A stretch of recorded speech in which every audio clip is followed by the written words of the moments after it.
So good. So good. Take a seat. I don't do it as good as Isaac and Colby. I'm sorry. Yeah. Beautiful. Well, if we haven't met before or you forgot, my name's Kenzie. I'm the Assistant Youth Director here at Redeemer. My name's Amaya, and I lead the 8th grade girls.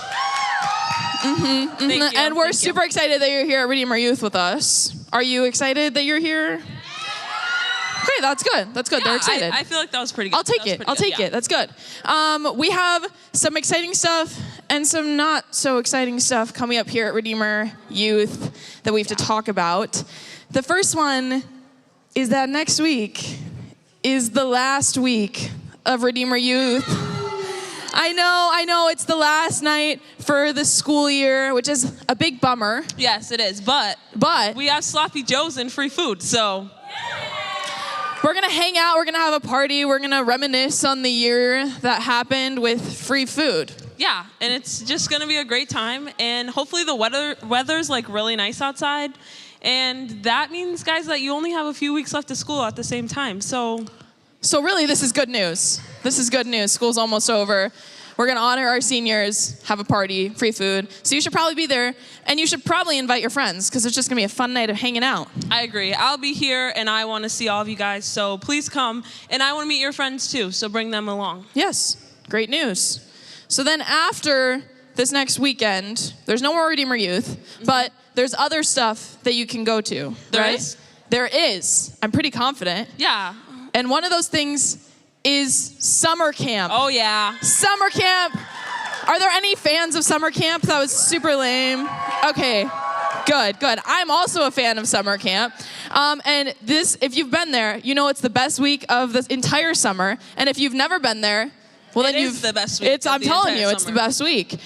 So you can register today online at redeemermn.org/events. And so all of you are able to go to camp unless you're a senior. I'm sorry. But everyone else can go. And you can invite your friends. We have fancy little invite cards on the table back there that you should take and pass out to your friends. They're right behind Isaac. So that black table right behind there's the invite cards. Take some, bring them to school, give them to your family, anybody, and invite them and share Jesus with them, because who wouldn't want to share Jesus? He's so great. Yeah. Camp is honestly such a fun experience. It's where I met Jesus for the first time and started a relationship with him. I have grown deeper with him every single time I've been up there, which is getting to be a lot of times, and it gets deeper and deeper every single time. And so if that's an experience that you feel like maybe is for you or your friends, it is, you want that, then you should definitely come to camp. I agree. Yeah. I agree. Yeah. All right, the next thing. Since we're talking about camp, would you guys want to go for like free? Maybe? Yeah? Yeah? Okay, so you guys can go for free. It's called Work Retreat, and it's from May 15th to 17th. No, stay with us. No, it's actually fun. It's actually fun. You get to serve camp. And who wouldn't want to serve Scott and Lisa? I mean, they are amazing people, and yes, we use the camp so much in the summertime that it's more of like a fun weekend summer camp than it is actually working, I would say. Yeah, like look at how much fun these people are having in these pictures. They're all smiling. They're having so much fun. Yeah, it's actually fun. It is fun. So if you're in high school or older, you can come up to this camp. If you're in middle school, you have to come with your families or with a parent of some kind, but you can still come too. You just have to convince your parents to go. What if I'm in 8th grade, Kenzie, and I'm going into my freshman year? You have to have a parent to come up because you're still technically in 8th grade at that time. Got it. Does that make sense? Because it's still the school year. Yeah, you're with me so far? Okay, good. If you're leading at camp this summer, you're required to go.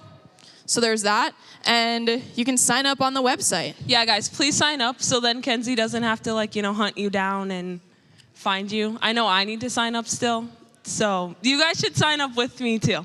It'll be so fun. So Work Retreat, summer camp, party next week. That's There's what we got. a lot of great things happening. A lot of great stuff. And we want to see you at all of them. So please bring your friends, bring yourself, bring your family, and let's just have a great end of the year. Yay! And now we're going to play a game. Yay!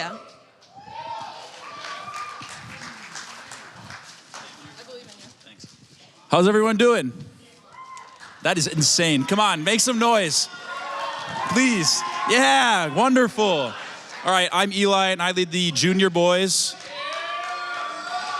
I'm Andrea, and I lead the 5th and 6th grade girls, and I'm an 11th grader. So we're gonna play a game. Today's game is called What Weighs More Summer Edition. It's pretty self-explanatory. So there's gonna be a slide with 2 different summer objects, and you have to guess which one weighs more. And if you win, you get a prize.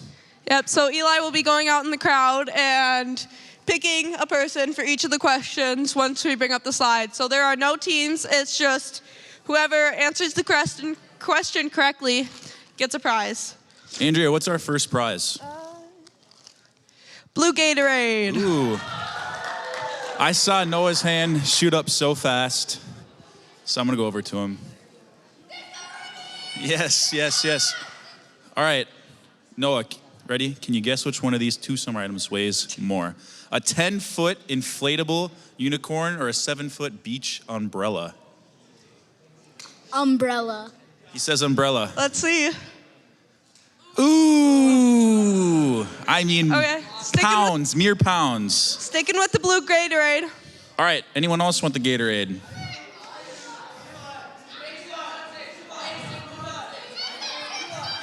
All right, ready for the next one?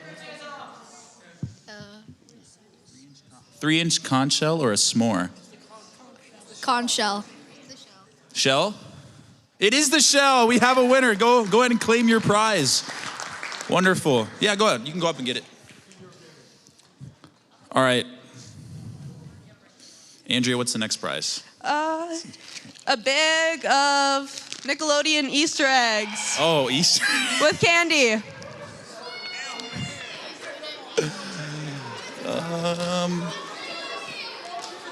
I'm gonna go all the way around. We're gonna come up here. All right. All right, what's the next slide? A 10-foot kayak or a mountain bike?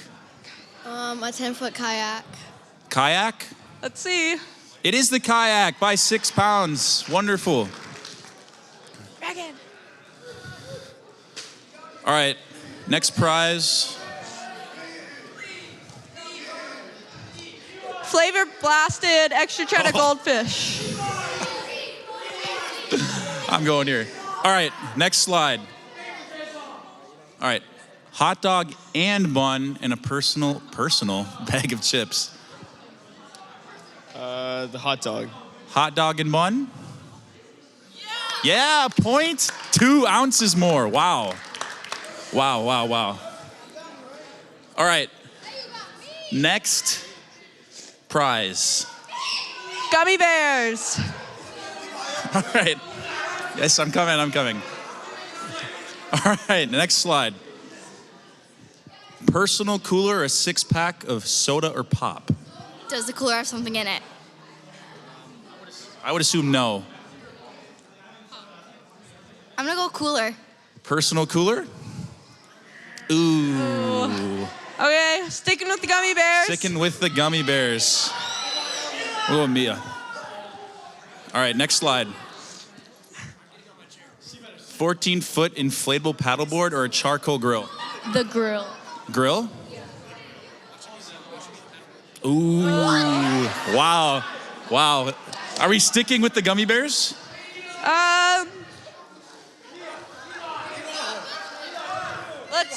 I say we're switching to Airhead Extremes. Airhead Extremes. Who do I want to call on? CJ, fine. Sit. All right, we'll give it to CJ. Everyone, it's fine. All right, next slide, please. An ear of corn or a fudgicle? Corn. Corn. Ooh, yes, it is more. Pounds. Go. It's pounds. Go, you won. Go get your prize. All right. Next prize, Andrea. Hold on. Double stuffed Oh, golden wow. Oreos. This is going to get some hands, isn't it? Who on earth do I want to pick? Yeah, I'll let her go. All right. We're going to sit right here. Next slide, please. A 4-person tent and an 8-foot kiddie pool. Does the kiddie pool have? No water in the kiddie pool. It's empty. I'm gonna guess the 8-foot kiddie pool. We guess is the pool. Let's see. It is. It is more. That's wonderful. All right. Can we start doing 2 prizes? All right. Next prize. Sour Patch Watermelon. Sour Patch Watermelon. Who do I want to pick? No. We're going to circle over here. All right. What is our next slide? Ooh, 50-inch pool noodles or 20-inch beach balls? Pool noodles. Pool noodles? It is pool noodles. All right, this is our last one. Everyone sit down. I'm not gonna call on you if you're standing. All right, everyone put your hands down. Hands down. I'm gonna use my Original Pringles. Hands down. Hands down. All right, everyone hands down. I'm gonna try to see with my eyes who's fastest. When I say go. 3, 2, 1. Whoa, go. It was Noah. Oh! I didn't say go the first time, guys. I'm sorry. All right, next slide. An average pair of sunglasses or a sport water bottle? Probably plastic. Yes, it's plastic. Oh. Hey, the water bottle. Water bottle? It is water bottle by 2 ounces. Okay, thanks for playing, All everybody. right, guys, thank you for playing. And now I get the privilege of calling the one and only Jeffrey McClure.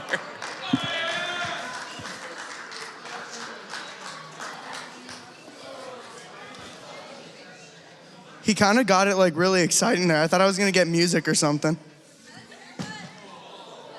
Thank you. Yes, I did get a haircut. Yes, the rumors are true. I got a haircut. Anyways, you guys may know me, may not know me. I'm Jeff. I'm the youth intern here, and I also lead the 7th and 8th grade boys. Yep, we got Canes tonight.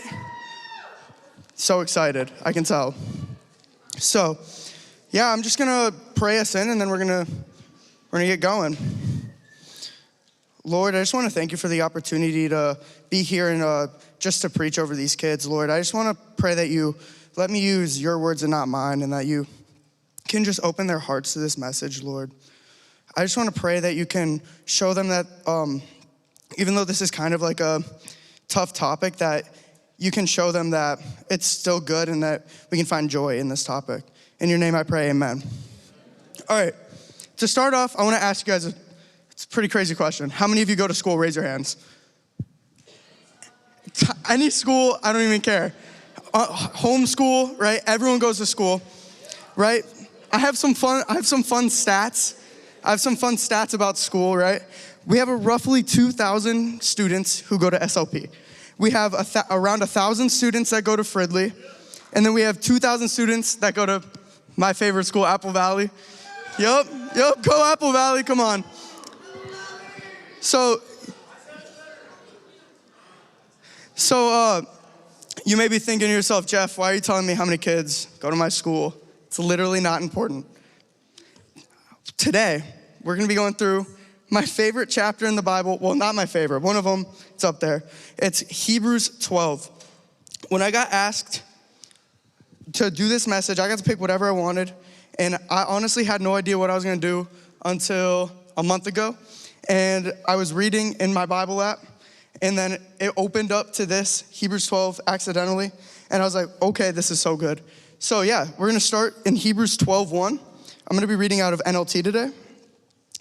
Therefore, since we are surrounded by such a huge crowd of witnesses to the life of faith, let us strip off every weight that slows us down, especially the sin that so easily trips us up, and let us run with endurance the race God has set before us. Right? This is kind of like, it's already starting off hot, right? We're surrounded by a huge crowd of witnesses. When you're going to school, you got, right? I have 5,000 people here right? We're all going and seeing every day. And they're looking at our faith lives and they're seeing, what are they doing? Why are they different from me? What does being a Christian matter, right? And we may have those friends, right? You can think about them, whatever. They're like, oh yeah, I'm a Christian, but they go and do things that you're like, ooh, I don't think that you're a Christian because of that. And that's how other people view our religion a lot of times is these lukewarm Christians. It talks about in the Bible that, right, they don't have any like fruits and they're not outwardly showing their faith. And so it brings a bad look on our religion. That's why it's really important that we need to have discipline in our faith. What does this mean? Having discipline in our faith is like, it's not like a performative thing. You don't want to go out and you're not just like, oh yeah, look at me. I gave this homeless guy pizza because I'm the best, right? You're not filming your good acts. You're just doing it because you just love Jesus so much and that you have so much faith in him that you know it's true. And then you read this Bible and it tells us to go out into all the world, preach to people. It tells us to love on people. It tells us to be great people and just go out and do that. And the way we do that is by having discipline in our faith. And you may be thinking, Jeff, this is so scary. How am I supposed to go to my school? There's 2,000 people there and I'm just supposed to be like the best person ever, right? When you look at this verse, what does it say? It says, let us strip off every weight that slows us down, especially that sin that so easily trips us up, right? I know personally, I sin a lot. It's not good, right? I hate that I sin.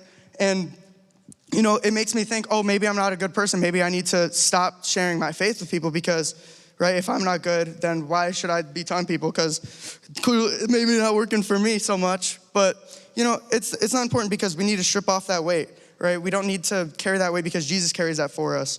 And you may be like, how do we do this? We go to the next verse, Hebrews 12:2. It says, we do this by keeping our eyes on Jesus, the champion who initiates and perfects our faith. Because of the joy awaiting him, he endured the cross, disregarding its shame. Now he is seated in the place of honor beside God's throne, right? How do we do this? We keep our eyes on Jesus. This is such an important thing in my life. Personally, when I've been out and I'm trying to do things just to be good, right? Oh, I gotta be a good person. I gotta do all this. If I'm doing it just for my own moral compass and I'm just trying to be good, it never works out for me. Whenever I'm looking at Jesus and I'm like, I just want to love Jesus, and then it makes me love other people more because I'm just keeping my eyes on him and I'm just trying to follow him the best way I can. It just pushes me into such a better relationship with other people, including Jesus. All right? Jesus went and died the most gruesome, shameful death just for us to have a chance at running this race, right? It's like when we look at, the weight that so easily weighs us down, that sin that we keep going back to, Jesus died for that sin. So we don't have to worry about the weight that carries, and we don't have to hold that against ourselves, right? That's a big problem, is even me. I hold my own sin against me, and it just hurts my faith, and it hurts the way I can talk to other people, right? So keep your eyes on Jesus is so important. When you're going to school and you have, right, we have 5,000 people just from 3 schools, and I know I've met way more than that amount of people, and it's just so important to keep your eyes on Jesus so you can show them who he is. And then when we move into Hebrews 12:3-4, we have, think of all the hostility he endured from sinful people. Then you won't become weary and give up. After all, you have not yet given your lives in your struggle against sin. Jesus endured every type of anger and hostility, right? So when he was going to the cross, when they were trialing him, they were hitting him, spitting on him, they were calling him names, and they were having false testification against him. They're saying he did things that he didn't do, and they're saying he doesn't do things that he is doing, right? And when we think of this, we know, why would they do that? He's a perfect man. And then when you look at the hostility you endure in your own life, I know personally no one's ever spit on me. I know no one has ever just came up and attacked me just for being me and being, just a nice little guy. So we don't have to be weary in the fact that, right, Jesus already did all that and he was perfect. So if he had hatred, then we're obviously gonna have the same hatred because people hate Jesus, so they're gonna hate us for following him, right? After all, you haven't had to give your lives up for your struggle with sin. When we look at that, think about what Jesus had to do for you, right? Jesus literally went and died on a cross for our sin, and we didn't have to do that. In the NIV, the translation I read, it even goes further. It says, you haven't had to shed blood for your sin. And when I think of shedding blood, the only time I've ever shed blood was wrestling, or if I got kneed in the face and broke my nose. That's happened too many times to count, and that's the only way I shed blood, and that hurt. So I haven't had real pain from my sin, but Jesus has had to endure that. Hebrews 12, 5 through 6, we keep moving forward. And have you forgotten the encouraging words God spoke to you as his children? He said, my child, don't make light of the Lord's discipline, and don't give up when he corrects you. For the Lord disciplines those he loves, and he punishes each one he accepts as his child. This is a really big verse. It's kind of scary at the end too. When I read it at first, I'm like, ooh, how am I supposed to teach kids this? But then I kept rereading, and it kind of just works really well, right? Don't make light of the discipline is so important, because when you think about discipline, it's usually someone who loves you and they want you to become a better person.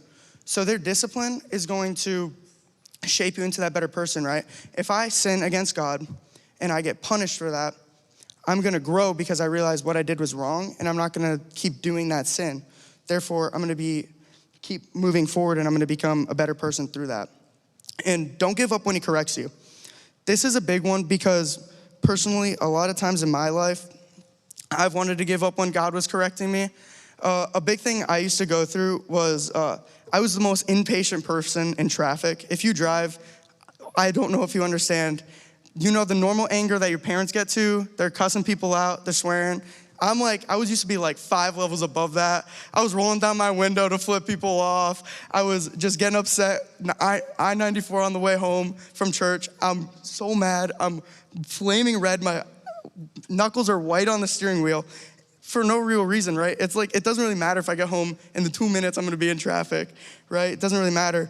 But then I felt God was like, Jeff, what you're doing is wrong. And every time, I had this one time specifically.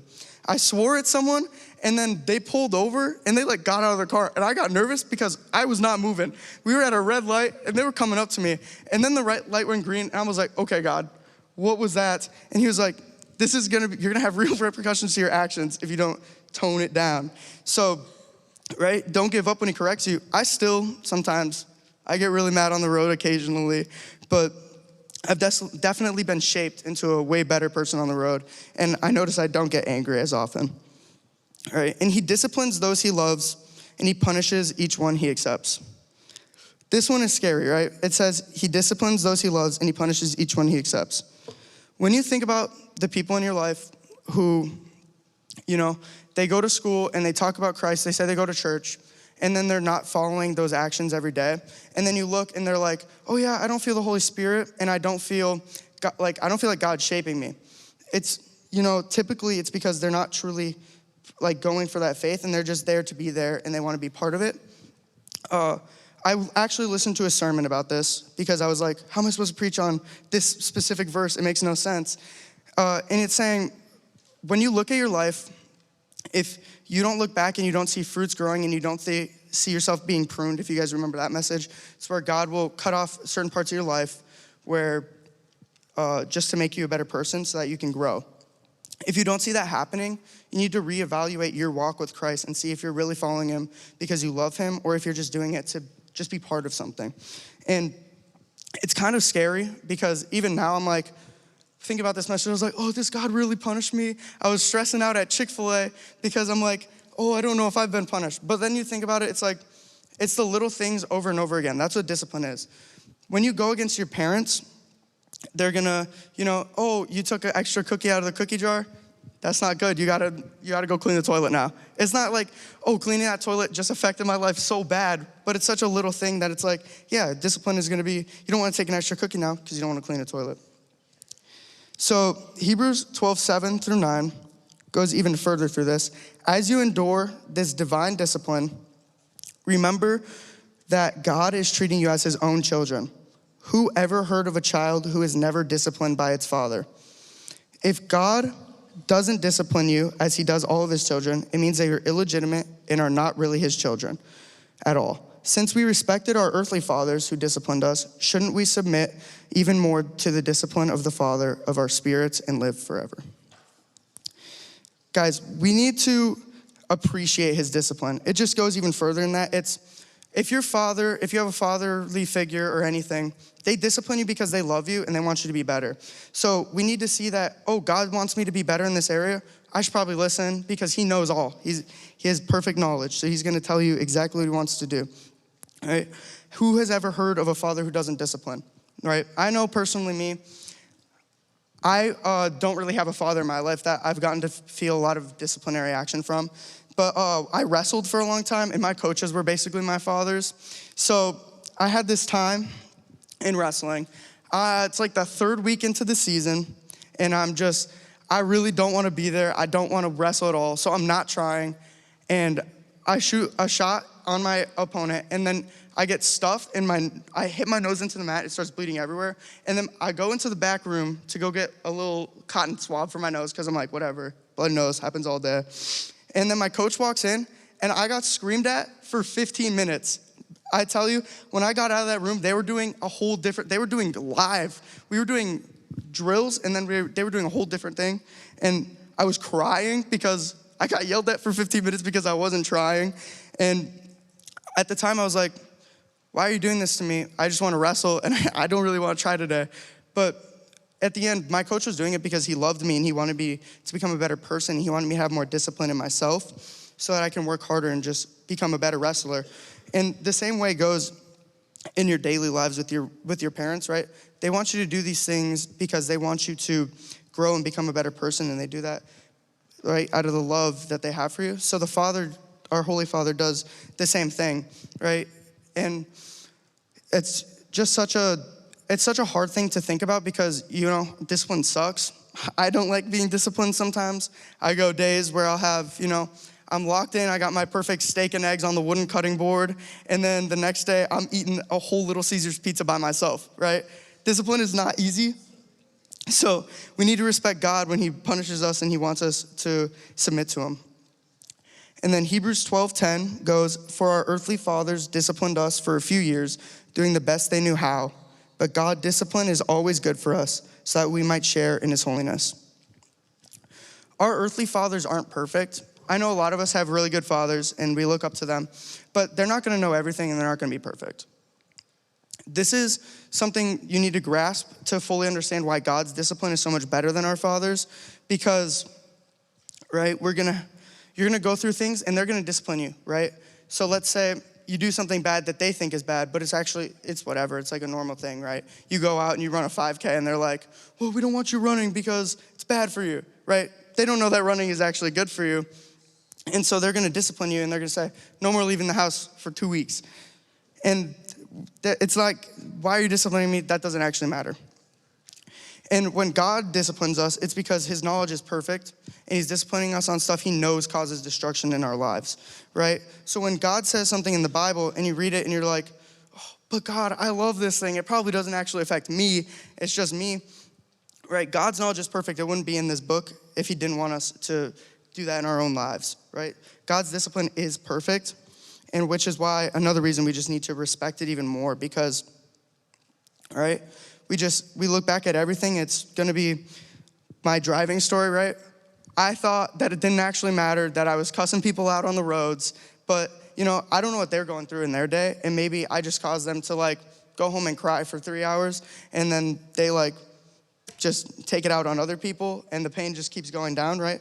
So just little actions in our daily lives where God will discipline us matters so much. Hebrews 12:11 goes into a really good, I love this part. No discipline is enjoyable while it's happening. It's painful. But afterward, there will be a peaceful harvest of right living for those who are trained in this way. Discipline is hard. Discipline is so difficult. I know I talked about this a little bit earlier, but I think this is just, it points it out, right? Discipline is gonna be, it's a thing that you have to do daily, and it's a way that God is gonna change you into a better person, which means, right, fruit doesn't grow because, oh yeah, I planted my tree and then I just left it there. I didn't water it, and it's California, so we don't actually get rain. So my plant's just not gonna grow and it's gonna be a dead seed, right? God's discipline is daily going and going and going. And, right, this just goes back to my patience and my driving story. I've been driving for like 2.5 years, which isn't that long. There's people in here who've been driving for longer than I'm alive, probably. So, right, me growing in this little area, it's gonna take time. And then, right, it's gonna take more and more time. I'm not perfect, and I still get angry. But discipline makes us better in the long road, no pun intended. So, right, we just have to keep going. And it says we're gonna have a bountiful harvest once we're done. We're gonna be able to reap what we get out of just going in and just trying our hardest and becoming a better and better person through God's discipline.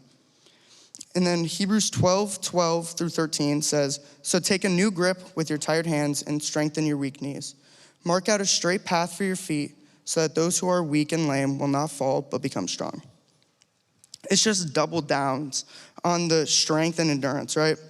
We need to be strong. We need to keep pushing through our discipline. And it even says we need to endure it, right? When you think of an endurance athlete, what are they doing? They're running 10, 15, 20 miles, and they're just going at the same pace over and over again, and they're doing it daily so that they can go further, faster, and just grow. So we need to do the same thing in our daily lives, right?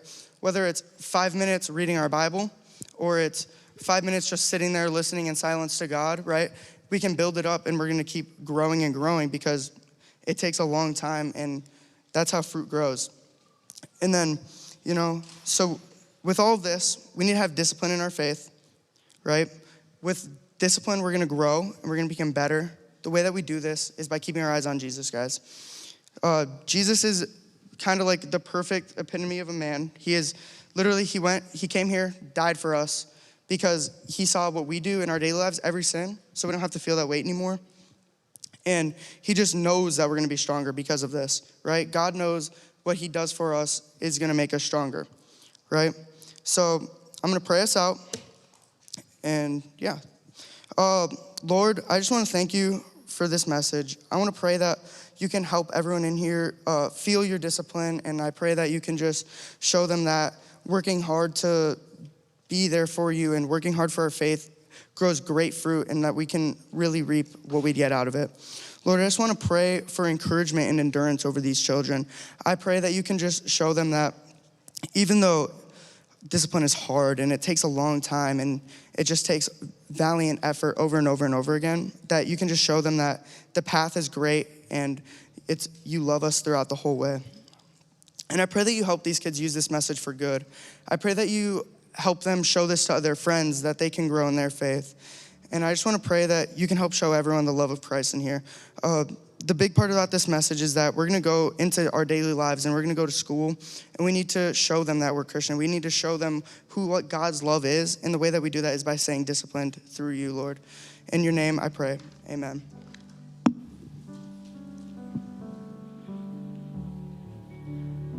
Guys, as we enter into another time of worship, I feel like the Lord was just telling me to really reiterate the fact that Jesus, he died for each and every single one of us. We're all sinners. We're all broken. We all deserve punishment. But the blood of Jesus has washed you all clean. That is something to be grateful for. That's something to praise him for.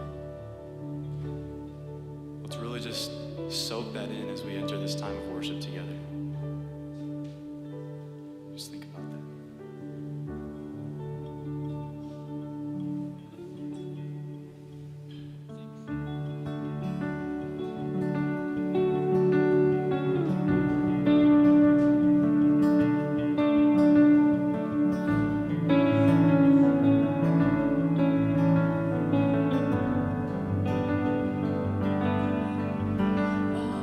Words will show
my firm foundation, the rock on which I stand when everything around me is shaking.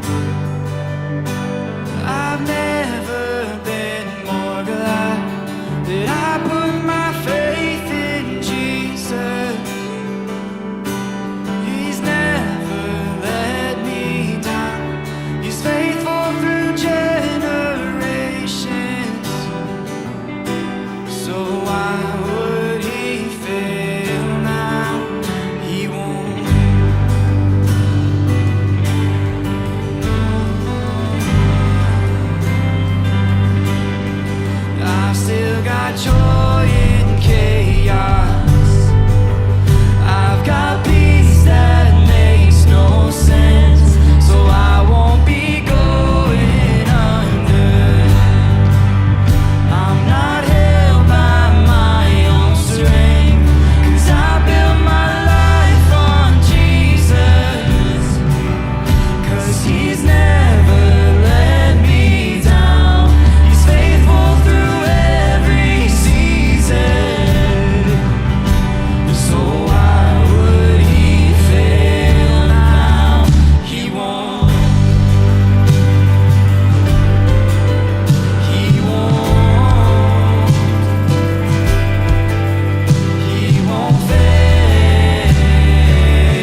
chapter 3 says, trust in the Lord with all your heart. Do not depend on your own understanding. Seek his will in all you do, and he will show you which path to take. Don't be impressed with your own wisdom. Instead, fear the Lord and turn away from evil. Then you will have healing for your body and strength for your bones. That verse 6 says, seek his will in all you do, and he will show you which path to take. In other translations, it says, he will make your path straight. No one makes decisions like hoping to get disciplined, right? Or hoping to have consequences, or like, yes, maybe I failed at this. Like that's not the reaction we have, right? We make decisions that we think are good, or that we think are gonna help us or move us along in some way. And in reality, I've experienced disappointment in all those situations. I'm sure you have too, right? Things blow up in your face and you don't really know what to do about it. But like Jeff was talking about, Jesus loved us so much that he came to earth and he said, yeah, I see your messes and your problems and the mistakes you're making, but I want to help you out. I love you and I want to help you through that stuff. Jesus loves you too much to leave you in the mistakes that you've made and that you're making. And that's why we have what Jeff talked about, God's discipline, right? It's his way of saying, hey, I love you so much that I want to help you out. And sometimes that discipline is really tough and really painful and it hurts. Not all bad stuff that happens is God disciplining you necessarily, but when he does, there's so much joy that comes from the growth, that comes from knowing that you somehow made a mistake in some way. It's not fun in the moment, I know. Trust me, I know. But afterwards, it's so sweet to be in that place and relationship kind of depth with the Lord. And that's because he loves you. That's why he does that. Every bulb in this light board over here represents a person who gave their life to Jesus. And they said, yeah, Jesus, I make mistakes. I know that. But I want you to walk with me through that mistake. That's what every person who put in a light bulb said. They're like, yeah, I make mistakes, and Lord, I want your help. Jesus, I need your help. Maybe you're in a place tonight where you don't have a relationship with Jesus, and that's totally okay. That's totally okay.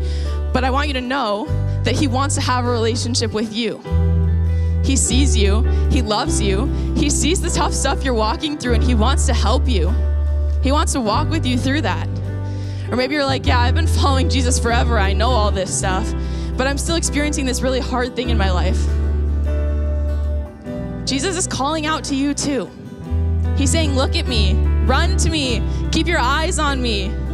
That's what Jeff said, right? Keep your eyes on Jesus. Even when stuff gets hard, even when life throws you really not fun situations, Jesus is looking for you because he wants to love you. He wants you to feel loved by him. He wants you to feel loved. So with that, as we close tonight, we have one final tradition. It's called the step. So if you want to squish together to the middle, it's all about continuing to walk forward in our faith with Jesus. Whether that's taking the first step with him or taking the 1,000th step and returning back to him time and time again. This is what that resembles. So you put your arms around each other. We're going to read the words on the screen, and then you're going to take a giant step forward. Ready? Each week, take the step to signify our continuous walk with Jesus Christ. 3, 2, 1, step. Have a good week. God loves you. Have fun.